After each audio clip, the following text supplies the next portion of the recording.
Ngiyayikhetha inkosi yasebuhleni bokuphakama. Igama lami ngingukhonze ekhaya. Ngizalwa indoda yakwaPhetha ezweni laseMthandeni esigodini saseSinamfini.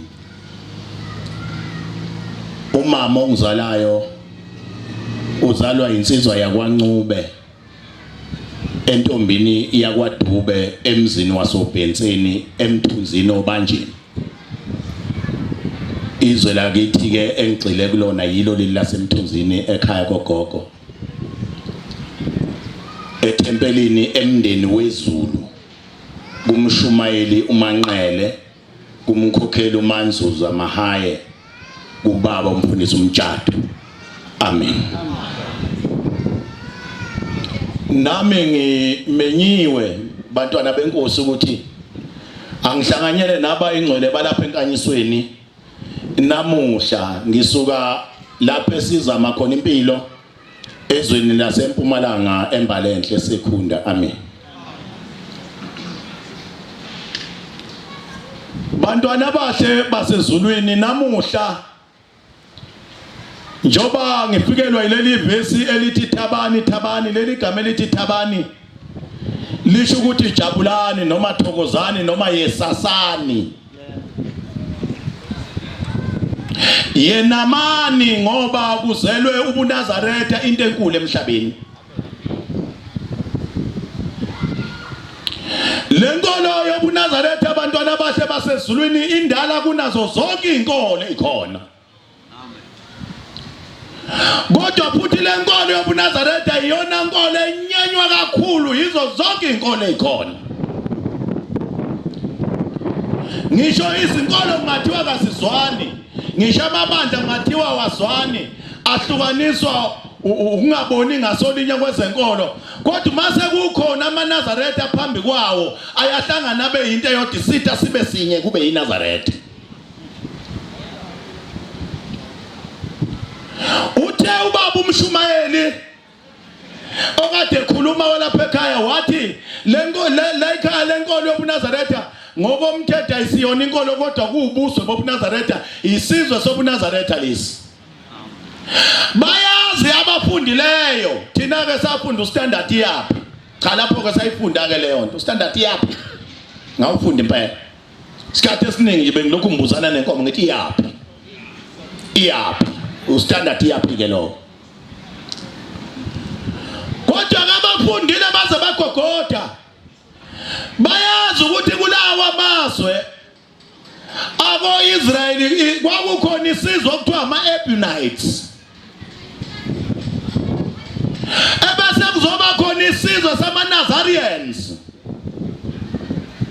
kuthiwa kwakuzinkolo lesi sizwe lezi zizwe zazinenkolo kodwa inkolo yazo eyama-Nazarians kwakuyinkolo ehambisana namasiko akobantu kodwa ayikho inkolo eyayizondwa njengamaNazaretha wobona ngoba inkolo ebhaliwe eBhayibhelini yabizwa ngegama eyobuNazaretha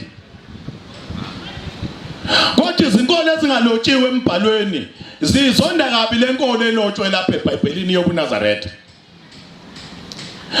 kangangoba ngisho uJesu Kristu uqobo wathi mayifuna ukubulawa uHerodi wabalekiswa uNkulunkulu ekhuluma noyise uJosepha waziswa lapha ezweni laseAfrika eGibhithe kwaze kuba uHerodi uyafa bathi wathi mayisebuya wafike wahlala endaweni yaseNazaretha lithi kwakufanele kugcwaliseke kwalotshwa abaprofeti ukuthi uJesu uyothiwa umNazaretha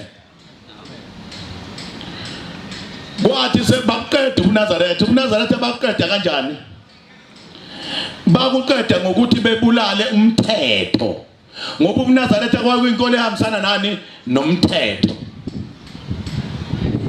bathi lento yamasabatha siyayiqeda manje kwaqale kwahlanganwa kwaba ne Council of Nicaea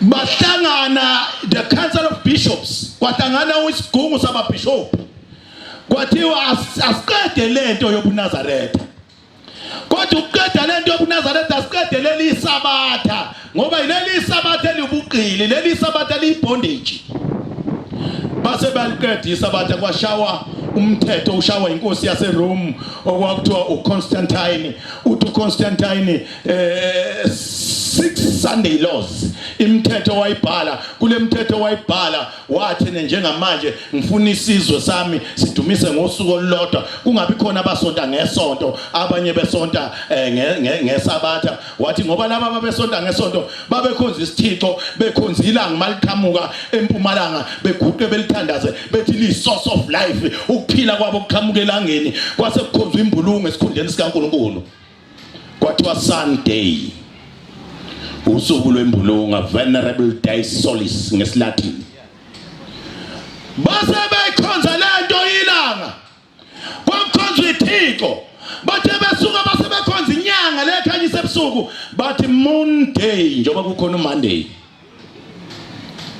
bekhonza ithixo uthema beyikhonza behamba naso baze bafika lapho bekhonza noNkulunkulu bempi uTheus uTes njengoba kukhona uTuesday noThursday bekhonza baze bawukhonza noNkulunkulu wesizwe samaScandinavian uGod of vegetation okuthiwa uWednesday njengoba kukhona uWednesday zithixo yonke lento bakhonza uNkulunkulu okuthiwa uGod of beginning uNkulunkulu weziqalo yonke into iqala ngaye uyena oqalisa izinto kwathiwa igama lakhe uJanus basebenza inyanga kwathiwa uJanuary yonke lento zithixo namakhosi aseRome lento eyakhiwa kwakhiwa iChristianity kwakhiwa inkolo esungulwe eRome uJesu waze wahamba ingekho leyo nkolo uJesu waye eNazaretha wahamba emhlabeni eshiya inkolo yobuNazaretha eyayigcina isabatha waze wathi uJesu thandazani ukuthi mase nihlaselwa nina abantu bakuleliswe ningahlaselwe ebusika nangesabatha kusho uJesu eprofeta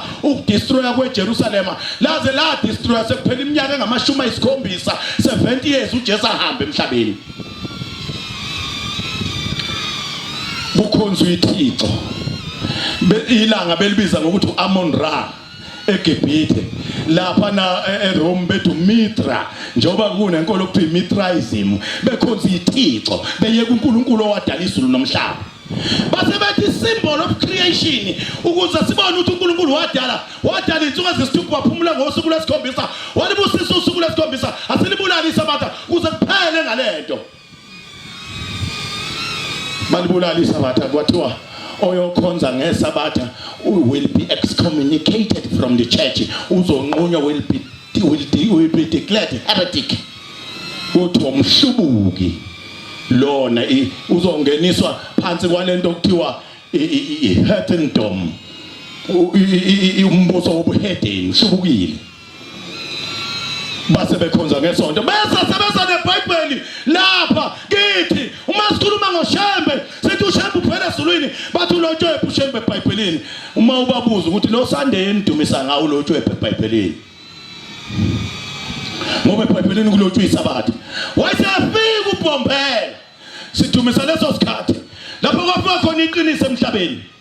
Yehla indaba yasezulwini yathatha yafihlwa, kwathiwa Msazela kushiwo endodeni endala kwaXhumalo, kwathiwa suka esonto lakwaXeza lapha emahlabathini uye esonto lasenta, ngoba uNkulunkulu uzovusa isiqwakhe endlini kaJama. Wena enzalweni yakhe angifuni ukuchithwa igazi, ngoba kuyaphuma abaprofethi basezulwini ababe bezogeza igazi lobe lichithwe lenkosi, ababe bezokhombisa abantu abamnyamisa ibuko lokuwelela ezulwini. Wakhuphuka uMsazela ethuthu yakhe kuthiwa hayi le nkosi yobigoza abantu iyozifike la kuba ehambe phezulu. Wathi mayisendleleni lathi izoseyena wena uLokukhumalo, wena usumsase usuShembe, wena laqala lehla igama elithi Shembe emhlabeni, laqala lehla igama elithi Shembe emhlabeni. Wathi efika ezweni lasendla wayesesifika indoda yakwaShembe. Niyawazi ke lo mlando, angifuni ukuqhubeka nawo, kodwa ngithi wathi mayisefikile uBhombela esekuleliswe enqamule endleleni esefelwe izingane, wangcwaba inqwaba yengane khona ngisho ingane yangcwatshwa eceleni kwendlela ebaleka nayo ngendlela wayengayithanda ngayo, engafuni ukuyingcwaba ingane sinuka, kwaze kwabizwa ibhunu leplazi lamncenga lathi ivuma ingane sihambile emhlabeni. uNkulunkulu ethi ngiyathuma hamba uyezweni laseMpumalanga kuleli zwe lakithi uyokwakha uNazaretha engaba kwabulawa ingane zakhe. Wathi uNkulunkulu mbulala ingane ngoba ayinasono, wena wathi ambulala omkakho bengaphindukile, cha ngifuna ingane zakho ngoba zona ayinasono. Waphuma wathi mayisevuma